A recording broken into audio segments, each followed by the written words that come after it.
Hello बच्चों, आपका स्वागत है आपके अपने चैनल रीड टू लर्न में।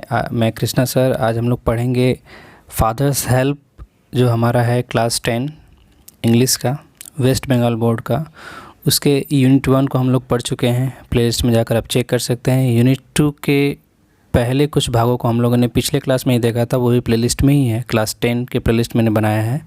और उसके बाद फिर देख सकते हैं आगे कहाँ से हम लोग पढ़ेंगे। पिछले क्लास में हम लोगों ने पढ़ा था यहाँ तक। उसके बाद के देखते हैं। तो Swami went to school, Swami school गया, फीलिंग महसूस करते हुए that he was the worst boy on earth, कि वह पृथ्वी पर सबसे बुरा या सबसे ख़राब लड़का था।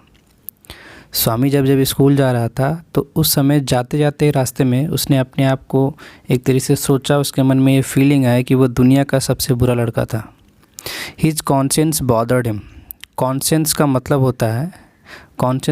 होता है उसकी अंतरात्मा, उसका जो आत्मज्ञान है, जिसको हम लोग मन बोलते हैं, आत्मा बोलते हैं, अंतरात्मा बोलते हैं। तो इसकी जो अंतरात्मा है उसे तंग कर रही थी, ठीक है, परेशान कर रही थी या तंग कर रही थी। He wasn't at all sure, स्वामी बिल्कुल भी निश्चित नहीं था, if his description of Samuel had been accurate। Description का मतलब होता है, डिस्क्रिप्शन जो है उसका मतलब होता है वर्णन, यानी कि उसका जो वर्णन था, जो उसने सैमुअल सर के बारे में बताया था अपने पिता को, और पिताजी ने उसको पत्र में लिख दिया था, तो उसके बारे में वो पता नहीं था उसे कि वो बातें एक्यूरेट थी कि नहीं थी। यानी कि जो बातें उसने सैमुअल सर के बारे में बताई थी वो सही थी कि नहीं थी, उसे पता नहीं था। He felt he had mixed up the real and the imagine. उसने महसूस किया कि उसने क्या किया, मिक्सअप कर दिया। मिक्सअप का मतलब होता है उसने मिला दिया है दो बातों को। कौन सी बातें? एक जो रियल थी सैमुअल सर के बारे में, कुछ बातें सही थी, जैसे कि वो डांटते थे जो लेट या देरी से स्कूल में जाते थे क्लास में, बिल्कुल सही है। लेकिन इमेजिनेशन जो उसकी थी कि वो सर सिर्फ लड़कों को ही डांटते थे और जो हेडमास्टर है वो सैमुअल सर से डरते हैं, ये इमेजिनेशन वाली बातें थी। तो दोनों उसने क्या किया था, मिक्स कर दिया था। अब उसे लग रहा था कि ये बातें वो सही थी कि नहीं थी, उसे भी नहीं पता है। उसकी जो मन की आत्मा थी, अंतरात्मा थी, उसे परेशान कर रही थी। आगे देखेंगे। आगे है Swami stopped on the road side. Swami जो है वो सड़क पर रुक जाता है। जब वो चलते चलते बहुत ज़्यादा परेशान हो गया तो वो सड़क पर रुक जाता है, रोड साइड यानी सड़क के किनारे। To make up his mind, make up his mind का पूरा मतलब होगा कि अपने मन को तैयार करने के लिए, अपने मन को निश्चित करने के लिए, अबाउट सैमुअल सर के बारे में, कि सैमुअल सर के बारे में जो सोच रहा है वो सही सोच रहा है कि नहीं, इसको निश्चित करने के लिए वो सड़क के किनारे ठहर जाता है या रुक जाता है।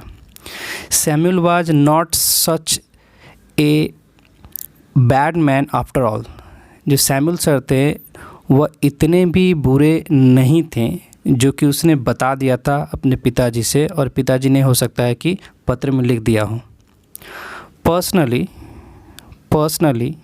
ही was much more friendly than the other teachers.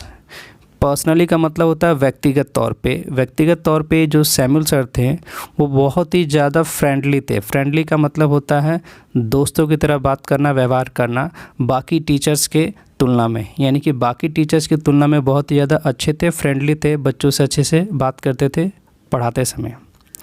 Swami also felt Samuel had a special regard for him. और स्वामी को अब महसूस हो रहा था कि जो सैमुअल सर हैं वो उसको एक बहुत ही ख़ास सम्मान देते हैं। सैमुअल सर के मन में स्वामी के लिए एक बहुत ही ख़ास सम्मान है। स्पेशल रिगार्ड का मतलब होता है, स्पेशल मतलब ख़ास, ठीक है, विशेष, और रिगार्ड का मतलब होता है सम्मान, जो कि हर टीचर किसी बच्चे को जो कि बहुत ही अच्छा होता है पढ़ने में या ठीक ठाक होता है, उसे एक अलग सा रिस्पेक्ट देते हैं टीचर्स भी बच्चों को। ऐसे सभी टीचर सभी बच्चों को सम्मान देते हैं और देना भी चाहिए, लेकिन यहाँ पर स्वामी ने महसूस किया कि सैमुअल सर उसे सम्मान भी देते थे बाकी लोगों के तुलना में। उसके बाद आगे देखते हैं। Swami's head were dizzy with confusion. Swami का जो स्वामी का जो सिर था, उसका जो मस्तिष्क था वो dizzy with confusion. Dizzy with confusion का मतलब होता है उलझन से बहुत ही ज़्यादा परेशान था। डिजी मतलब ही परेशान होता है और कन्फ्यूज़न का मतलब तो उलझन होता ही है। तो बहुत ही ज़्यादा उलझनों से उसका जो मन मस्तिष्क था वो भरा हुआ था। उसे समझ में नहीं आ रहा था कि क्या करना चाहिए। और ये तब होता है जब हम बहुत ज़्यादा किसी ऐसे व्यक्ति को गलत बोल देते हैं जो कि सही होता है, लेकिन हम लोग अपने आप को बचाने के लिए या बचाव में दूसरे को गलत साबित करते हैं। लेकिन अगर हमारे मन में थोड़ी सी भी इंसानियत है तो हम लोग को बाद में बुरा लगता है। यानी कि स्वामी भी एक ठीक ठाक अच्छा लड़का था। He could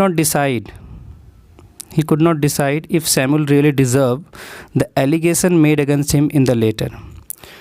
स्वामी जो है वो निर्णय नहीं कर पा रहा था कि जो भी आरोप सैमुअल सर के ऊपर में लगाए गए हैं उस पत्र में, क्या वो सैमुअल सर उसके काबिल भी हैं कि नहीं। यानी कि जो आरोप लगाए गए हैं क्या सैमुअल सर के ऊपर में तो वो ठीक है कि नहीं है, ये अब स्वामी सोच रहा था। उसे पता नहीं चल रहा था कि आरोप सही भी हैं कि नहीं है। और बिल्कुल आरोप सही नहीं थे। उसने मन घड़ंत यानी एक तरीके से कहानी बताकर अपने पिताजी को बताया और पिताजी ने हो सकता लिख दिया है। पिताजी ने उस पत्र में क्या लिखा है ये किसी को नहीं पता है। बस उन्होंने बोला कि जाकर हेडमास्टर को दे देने के लिए। आगे देखेंगे। देखिए रियली के बाद जो लिखा है, रियली का मतलब होता है सचमुच, डिज़र्व का मतलब होता है काबिल होना, योग्य होना, और एलिगेशन का मतलब होता है दोष। यानी जो दोष लगाए गए थे उस पत्र में सैमुअल सर के ऊपर वो सही भी थे कि नहीं थे, सैमुअल सर उसके काबिल भी थे कि नहीं थे, ये नहीं डिसाइड कर पा रहा था, निर्णय नहीं ले पा रहा था स्वामी। द मोर ही थॉट यानी जितना ज़्यादा स्वामी जो है वो सोच रहा था ऑफ सैमुअल सर के बारे में, the more Swami grieve for him, उतना ही ज़्यादा स्वामी को दुख हो रहा था सैमुअल सर के बारे में या उनको लेकर। 2 बार द मोर लिखा है।